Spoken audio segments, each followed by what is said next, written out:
네, 문재인 대통령이 여야 사당 대표와 청와대에서 만찬 회동을 갖습니다. 북핵 위협 등 외교안보 문제와 각종 국정 현안에 대해서 논의할 예정입니다. 청와대 취재기자 연결합니다. 성수환 기자. 네, 만찬은 잠시 뒤인 오후 7시부터 시작이 됩니다. 문재인 대통령과 더불어민주당 추미애 대표, 국민의당 안철수 대표, 바른정당 주호영 대표 권한대행, 그리고 정의당 이정미 대표가 참석을 합니다. 자유한국당 홍준표 대표는 앞서 오늘 회동에 불참 의사를 밝혔습니다. 문 대통령이 취임 후 여야 지도부를 청와대로 초청한 것은 이번이 세 번째입니다. 문 대통령과 여야 대표들은 엄중한 안보 상황에 대한 초당적 대처 등 안보 의제를 중점적으로 논의할 예정입니다.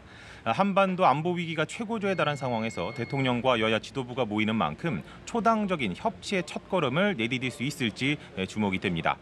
우선 문 대통령은 북한 도발에 대한 우리 군의 대비 태세, 그리고 미국, 일본 등 동맹국과의 공조가 어느 수준에서 이루어지고 있는지에 대해서 설명을 할 것으로 보입니다.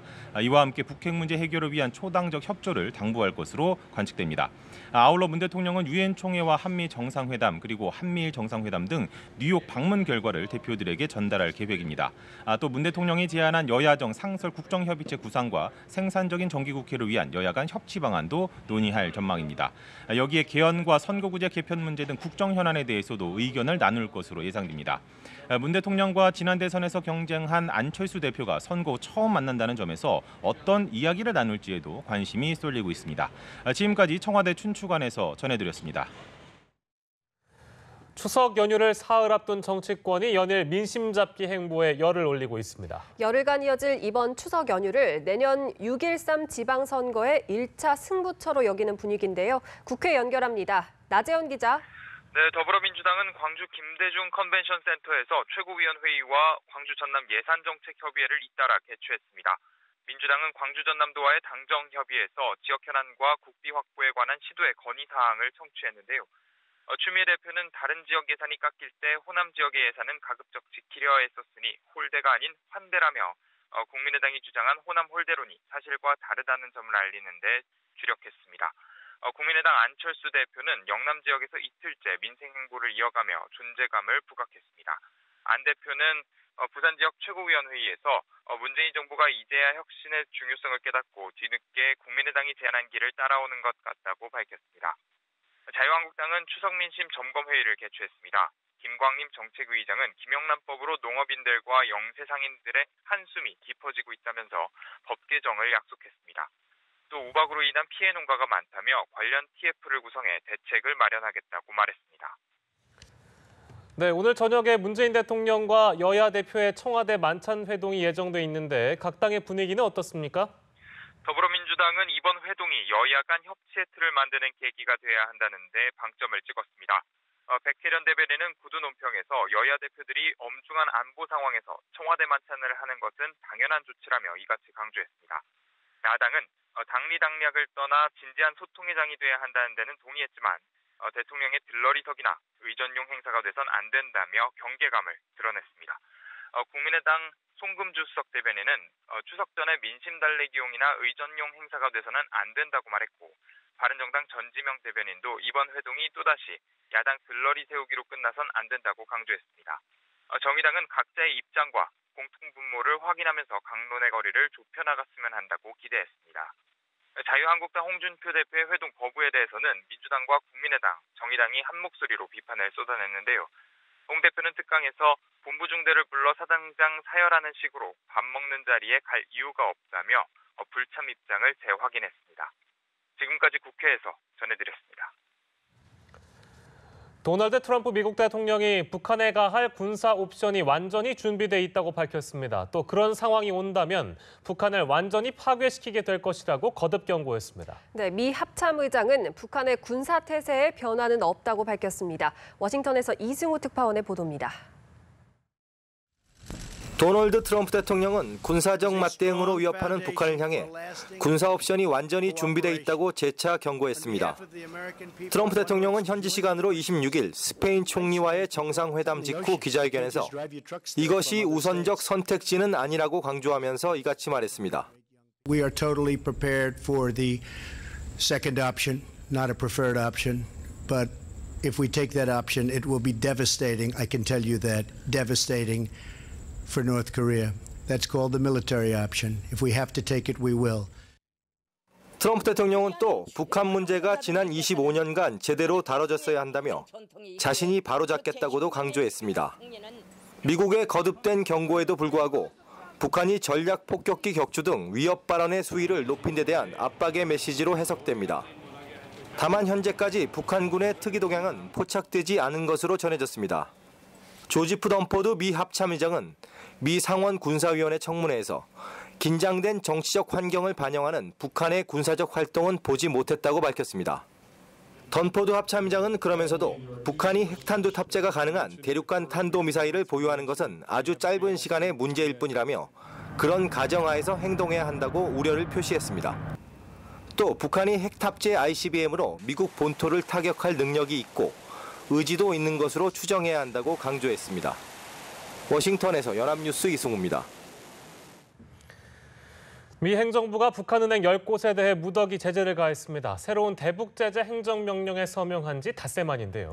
외국 금융기관의 대북 거래 차단을 위한 사전 조치로 보입니다. 워싱턴에서 강영두 특파원입니다. 미 재무부는 현지 시간으로 26일 북한 농업개발은행, 제1신용은행 등 8개 북한은행을 제재 대상으로 지정했습니다. 이들 은행에 중국, 러시아, 홍콩, 리비아 지점 등에서 근무하는 북한인 26명도 제재 명단에 포함했습니다. 지난 21일 도널드 트럼프 대통령이 세컨더리 보이콧에 가까운 대북 독자 제재 행정명령에 서명한 지 닷새 만의 조치입니다. 앞선 대북 제재 행정명령을 이용해 조선중앙은행과 조선무역은행도 제재 대상에 올렸습니다. 미 재무부의 이번 북한은행 제재는 앞으로 외국 금융기관의 대북 거래 차단을 위한 사전 단계로 해석됩니다. 앞으로 이들 북한은행과 거래하는 외국 금융기관은 미국 금융망에 접근하지 못하게 하는 사실상의 세컨더리 보이콧을 시행하겠다는 겁니다. 스티븐 머누신 미 재무장관은 전 세계에서 북한은행과 이들 은행을 대신해 활동한 조력자들을 겨냥한 조치라며 북한을 완전히 고립화하려는 전략을 한 단계 진전시킬 것이라고 말했습니다. 미 재무부는 유엔 안보리의 새 대북 제재 결의안 2375호를 완수하기 위한 것이라고 밝혔습니다. 트럼프 행정부는 지난 1월 출범 이후 지금까지 5차례에 걸쳐 33개 기관과 48명을 대북 제재 대상으로 지정했습니다. 워싱턴에서 연합뉴스 강영두입니다. 중국이 북한산 석탄 수입 중단을 선언한 이후 5개월 만에 다시 석탄을 수입했다는 통계가 나오자 중국 외교부가 사실 여부를 확인해주지 않은 채 모호한 답변만 내놓았습니다. 루캉 중국 외교부 대변인은 중국이 지난달 북한으로부터 1억 3천만 달러 규모의 석탄을 수입한 것을 확인해달라는 요청에 중국은 유엔 안보리에서 통과된 대북 결의를 엄격하게 이행하고 있다고만 답했습니다. 베이징 외교소식통은 이번에 수입한 석탄은 이미 선금을 낸 분량일 가능성이 크다면서 중국이 안보리 결의 상한선인 750만 톤을 넘지 않은 선에서 수입량을 맞췄을 것으로 관측했습니다. 강원도 철원의 육군 부대로 복귀 중이던 병사가 어제 오후 머리에 총탄을 맞아 숨진 사건은 가까운 사격 훈련장에서 날아온 도비탄에 인한 것으로 군은 추정했습니다. 군 관계자는 사건에 대한 초기 조사 결과 22살 A 일병은 도비탄으로 인한 총상으로 사망한 것으로 추정된다고 밝혔습니다. 도비탄은 총탄이 딱딱한 물체에 부딪혀 튕겨난 것을 가리킵니다. A 일병은 진지공사를 마치고 동료 약 20명과 함께 걸어서 복귀하던 중 변을 당했으며 당시 사건 현장에서 약 400m 떨어진 사격장에서는 12명의 병력이 K2 소총으로 사격 훈련을 하고 있었습니다. 군 관계자는 부대 측 안전관리에 문제가 있었는지 조사 중입니다. 가수 고 김광석 씨의 친형 광복 씨가 조카 서연 양의 사망 사건과 관련해서 경찰에 출석해 조사를 받았습니다. 김 씨는 동생의 아내 서혜순 씨의 발언들이 모두 의혹투성이라며 이번 기회에 진실이 밝혀지길 바란다고 밝혔습니다. 서영석 기자입니다. 고 김광석 씨의 형 광복 씨가 고발인 자격으로 조사받기 위해 경찰에 출석했습니다. 김 씨는 동생의 처 서혜순 씨의 발언들이 의혹투성이라며 입을 열었습니다. 많이 놀랬고 또 뭐 하나밖에 안 남은 광석이 혈육인데 광석이 흔적이 사라졌다라고 생각하니까 좀 마음이 많이 아팠습니다. 그동안 친가 쪽에서 고 김광석 씨의 외동딸 서연양에 대한 소식을 묻지 않았다는 서 씨의 주장에 대해선 소식이 왜 궁금하지 않았겠냐고 반문하며 조카가 아닌 서 씨를 멀리했던 것이라고 밝혔습니다. 경찰은 김 씨의 고발장 내용을 토대로 사실관계 전반을 확인했습니다. 지난 21일 서 씨를 검찰에 고발한 김 씨는 서 씨가 서연양을 죽게 만들었고 딸의 사망을 숨긴 채 저작권 소송을 종료시켰다고 의심하고 있습니다.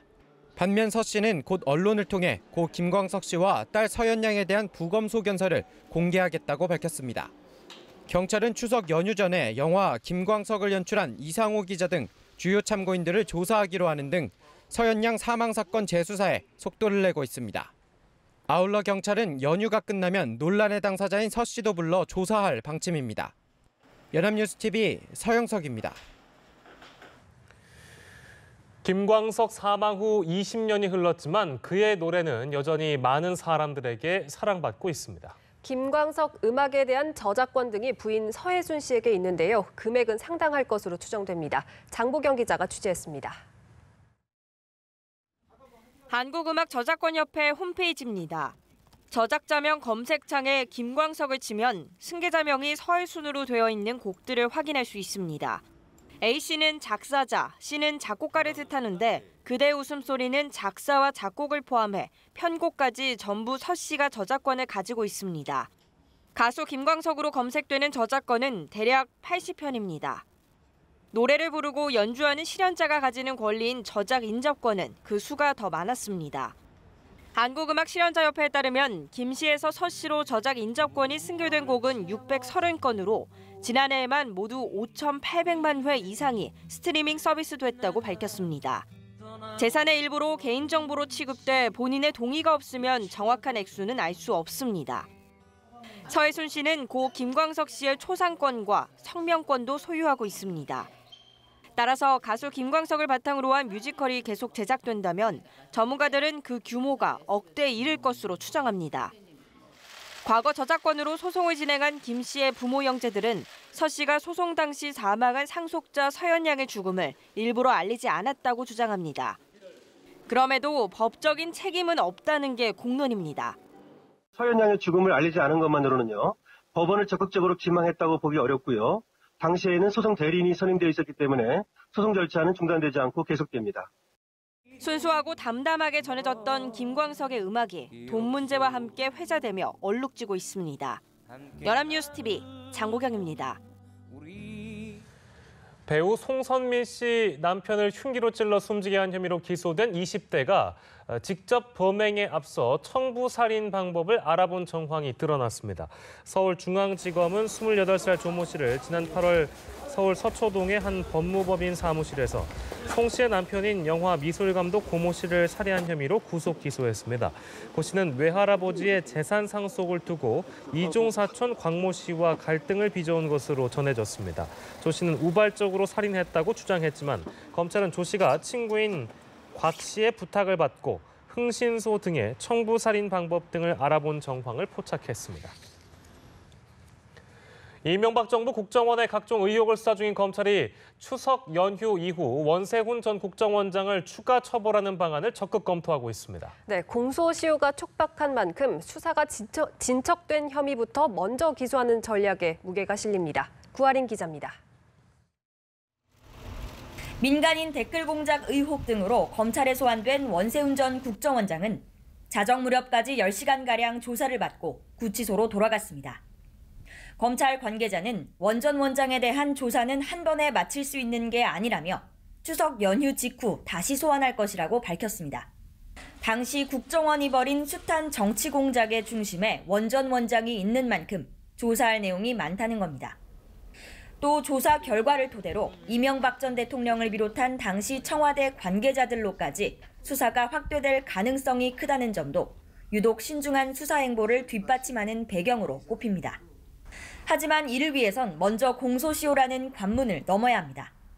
각종 불법 행위들이 주로 2010년을 전후해 일어나 원 전 원장을 기소할 수 있는 시간이 이미 지났거나 얼마 남지 않은 만큼 검찰은 시효가 3년 덕인 국고손실 혐의를 집중적으로 살펴보고 있습니다.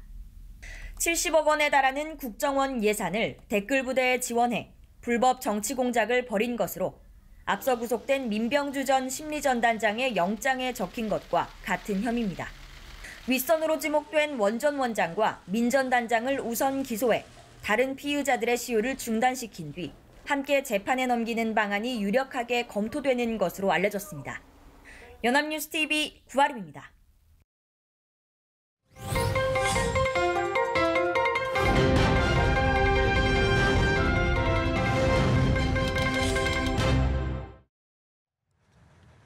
고용노동부는 지난 7월 근로자 1인당 평균 임금은 351만 원으로 1년 전보다 3% 늘어난 것으로 조사됐다고 밝혔습니다.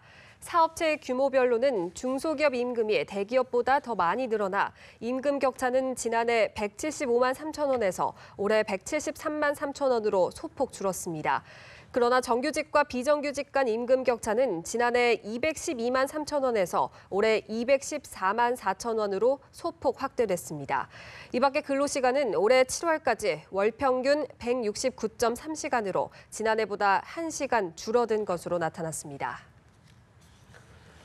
숨죽이고 있던 부동산 시장, 조금씩 움직일 조짐이 보입니다. 재건축 아파트 시장에서 불기 시작한 바람을 잠재우기 위해서 정부가 강남 재건축 아파트 취득자 등에 대한 세무조사와 거래조사라는 압박 카드를 꺼냈습니다. 박진영 기자입니다. 국세청이 세무조사에 착수했습니다. 서울 강남 4구 재건축 아파트 취득자 등 302명을 대상으로 세금 탈루 혐의를 조사합니다. 강남에서 성형외과를 운영하는 의사가 신고 소득이 적음에도 32억 원대 재건축 아파트 3채를 취득하는 경우 등 투기 과열지구 재건축 아파트 취득자, 다주택 보유자 중 자금 출처가 불분명하거나 편법 증여인 경우, 분양권 거래에서 다운 계약서를 작성한 경우가 대표적입니다. 거래 당사자와 그 가족의 최근 5년간 부동산 거래 내역, 재산 변동 상황을 분석해 세금 탈루 여부를 검증할 계획입니다. 정부가 세무조사란 카드를 꺼낸 이유는 주춤했던 부동산 가격이 다시 움직이기 때문입니다. 8.2 부동산 대책 발표 이후 서울 아파트값 상승세는 둔화됐지만 서울시가 잠실 주공 5단지 3개 동에 대해 50층 재건축을 허용한 것을 계기로 지난 15일 이후 서울 재건축 아파트들은 2주 연속 오름세로 전환했습니다. 한줌 바람에 되살아나는 불씨처럼 조그마한 호재에도 부동산 가격이 오를 수 있다는 것을 보여준 겁니다. 국토교통부도 부동산 거래 조사팀을 구성해 투기 과열지구 3억 원 이상 주택 거래를 집중 조사하는 등 집값 안정에 힘을 보탭니다. 정부의 부동산 투기 압박에 어느 정도 효과가 나타나는지에 따라 추가 부동산 정책의 강도가 달라질 것이란 전망입니다. 연합뉴스TV 박진영입니다. 지난해 10월 기준 전국의 노숙인 수는 11,340명으로 이 중 거리 노숙인은 1,522명으로 집계됐습니다. 주거 취약지인 쪽방촌 주민은 6,192명으로 조사됐습니다. 보건복지부는 한국보건사회연구원의 조사 결과를 토대로 이 같은 결과를 발표했습니다. 노숙의 결정적 계기로는 질병과 장애가 25.6%를 차지해 가장 높았고 이혼과 가족 해체가 15.3%, 실직이 약 14%로 그 뒤를 이었습니다. 노숙인들은 소득 보조를 가장 필요로 했고 주거와 의료, 고용 지원 욕구를 느끼고 있었습니다. 지난 7월 출생아 수가 6월에 이어 2달째 2만 명대에 머무르며 역대 최저치를 기록했습니다. 통계청에 따르면 7월 출생아 수는 작년 7월보다 13.3% 줄어든 2만 9,400명으로 역대 7월 가운데 가장 적었습니다. 또 올해 7월까지 누적 출생아 수도 21만 7,800명으로 작년 같은 기간과 비교해 3만 명 넘게 줄었습니다. 이에 따라 작년 40만 명 선에 턱걸이했던 출생아 수는 올해 30만 명대 중반으로 내려앉을 전망입니다. 요즘 밥상 물가가 너무 올라서 장보기가 걱정된다는 분들 많으신데요. 국산 식재료뿐만 아니라 수입 농축수산물 가격도 오른 것으로 나타났습니다. 올해 추석 차례상 부담은 더 커질 것으로 예상됩니다. 한지희 기자입니다. 추석 연휴를 앞두고 고춧가루 등 46개 품목의 주요 농축수산물 수입 가격이 올랐습니다. 농산물 36개 품목 중에선 22개 품목의 가격이 상승했습니다. 특히 양배추 수입 가격은 작년보다 31.7% 올라 가장 상승폭이 컸고 고춧가루가 31.6%, 생강이 31% 등 양념류 채소의 수입 가격도 많이 올랐습니다. 수입 축산물은 국제거래 가격 상승 영향으로 닭날개와 버터가 30% 이상 올랐고 삼겹살이 25%, 소갈비가 18% 등 10개 품목 모두 가격이 인상됐습니다. 수산물은 이상기온 탓에 어획량이 줄면서 수입 가격이 상승했습니다. 대게는 85%, 오징어는 74% 올랐고 대표적인 명절 성수품인 조기도 큰 폭으로 올랐습니다. 이에 정부는 수입 농축수산물 가격 상승에 따른 부작용을 차단하고 수급 안정을 위해 주요 성수품의 물량 공급을 늘리기로 했습니다. 정부에서는 10대 주요 품목에 대해서 추석 물가 안정을 위해서 평시보다도 1.4배 물량을 증가해서 시장에 공급하고 있습니다. 상대적으로 저렴했던 수입 농축수산물 가격이 상승세를 타고 있어 명절 체감 물가는 더 높아질 전망입니다. 연합뉴스TV 한지입니다.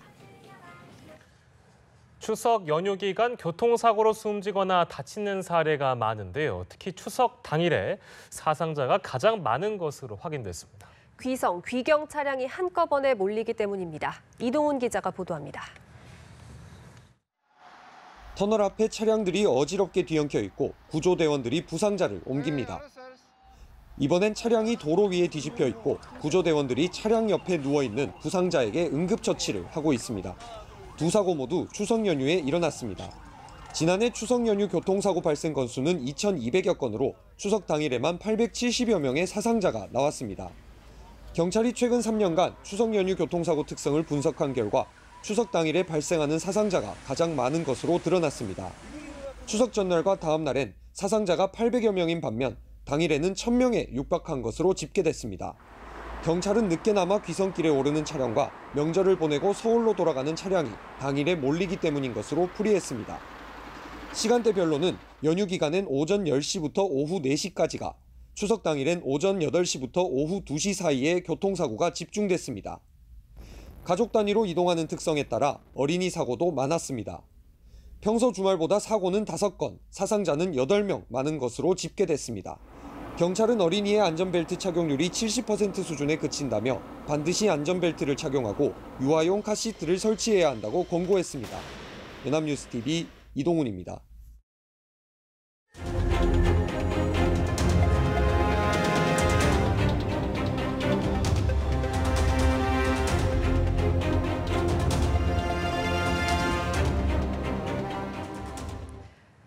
국제뉴스입니다. 인도네시아 발리의 아궁 화산이 조만간 분화할 거란 우려가 커지고 있습니다. 인근을 지나는 항공기에는 경보가 발령됐고 안전지대로 대피한 주민의 수는 8만 명을 넘어섰습니다. 자카르타에서 황철한 특파원입니다. 인도네시아 화산지질재난예방센터는 아궁 화산 상공의 항공운항 경보 단계를 주황색으로 한 단계 높였습니다. 화산 분화구에서 두꺼운 연기가 상공 500m까지 치솟은 데 따른 조처입니다. 주황색 항공 경보는 전체 4단계 중 두 번째로 높습니다. 다만 항공기 운항에 악영향을 주는 화산재는 분출되지 않았고 발리를 드나드는 항공편은 모두 정상 운항하고 있습니다. Actually, we cannot see some sign about the volcano will erupt, but underneath. Under volcano, the earthquake activity or volcanic earthquake activity is very high. 분화 우려가 커지면서 아궁 화산 주변에선 대피 행렬이 이어지고 있습니다. 발리 재난당국은 81,152명의 주민이 피난했다고 밝혔습니다. 체류 일정을 단축해 조기 귀국하는 외국인 관광객의 수도 늘고 있습니다. 그러나 아궁 화산 주변 마을에는 가축을 보살피거나 종교적 신념을 지키기 위해 대피하지 않은 주민이 상당수 있는 것으로 알려졌습니다.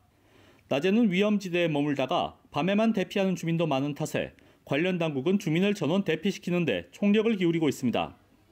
높이 3,142m의 아궁 화산은 1963년 마지막으로 분화했습니다. 당시에는 1,100명이 넘는 주민이 숨지고 수백 명이 다치는 참사가 벌어졌습니다. 자카르타에서 연합뉴스 황철환입니다. 러시아에서 18년 동안 수십 명의 무고한 사람들을 살해 인육을 먹은 부부가 체포돼 러시아 전역이 충격에 빠졌습니다.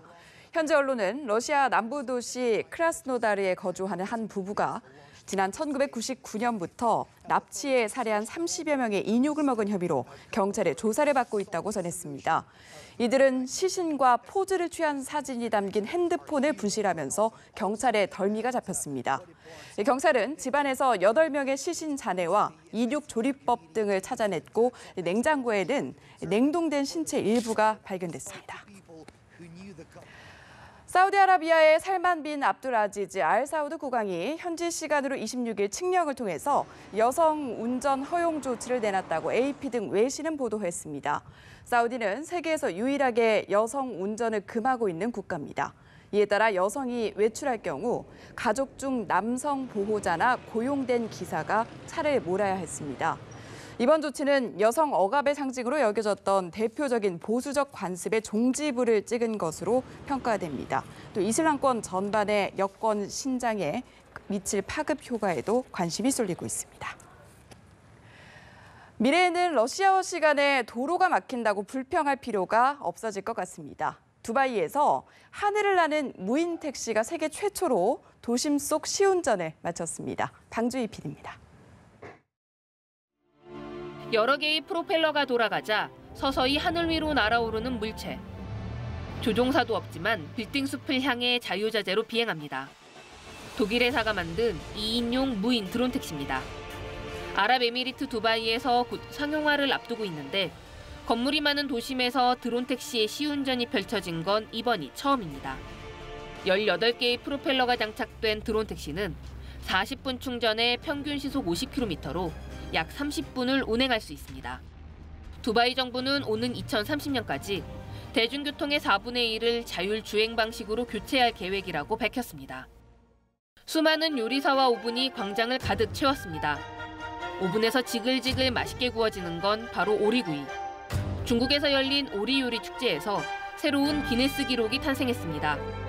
모두 3,000마리가 넘는 오리를 266개의 오븐에서 동시에 구워내는 데 성공한 겁니다. 整个挑战活动完全符合吉尼斯世界纪录挑战规则的要求，所以这是一次有效的挑战。 일양현은 매년 1,700만 마리의 오리를 사육하는 오리 산지로 유명합니다. 윤기가 흐를 정도로 맛있게 구워진 오리구이는 지역 저소득층과 양로원에 무료로 기부됐습니다. 연합뉴스TV 방주입니다.